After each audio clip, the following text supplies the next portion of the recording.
sure if it was worth it. It's everything, and I was borrowing money from friends to pay the rent. Well, I mean, Tesla really faced a severe threat of death due to the Model 3 production ramp. Essentially, the company was bleeding money like crazy, and just if we didn't solve these problems in a very short period of time, we would die. And it was extremely difficult to solve them. Sleeping in the factory, I worked in the paint shop, general assembly, body shop. Area that you get into, given that even if you're the best, there's always a chance of failure. So I think it's important that you really like whatever you're doing. If you don't like it, life is too short. I'd say, and also if you like what you're doing, you think about it even when you're not working. I mean, it's something that your mind is drawn to, and if you don't like it, you just really can't make it work, I think. When you had that third failure in a row, did you think, I need to pack this in? Never. Why not? I don't ever give up. I mean, I'd have to be dead or completely incapacitated. Starting a business, I'd say, number one is have a high pain threshold. That's it. There's a friend of mine who's got a good saying, which is that starting a company is like eating glass and staring into the abyss. Okay, that's generally what happens, because when you first start a company, there's lots of optimism and things are great, and then so happiness at first is high.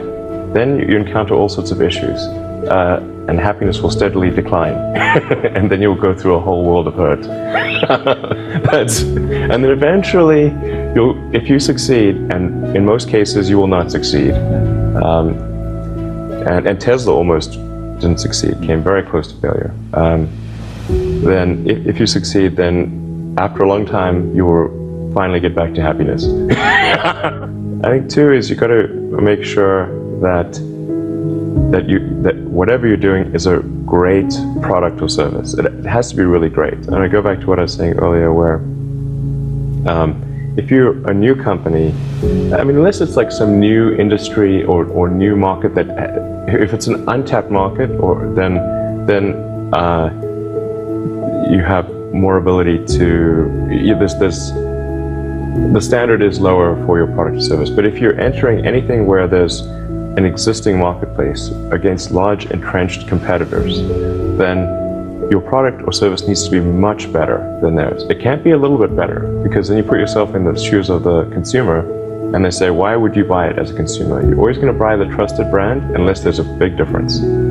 So a lot of times, an entrepreneur will come up with something which is only slightly better, and it can't just be slightly better. It's got to be a lot better. Number three, I'd say, is constantly seek criticism.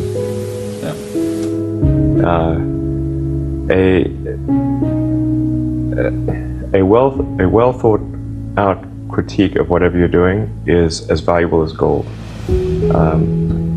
and you should seek that from everyone you can, but particularly your friends.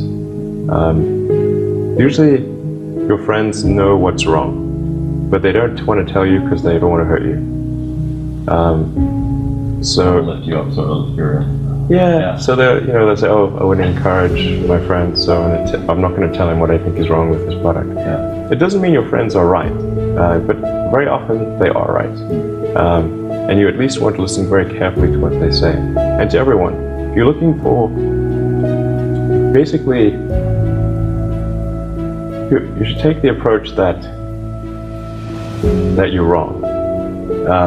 That you, the entrepreneur, are wrong. Your goal is to be less wrong.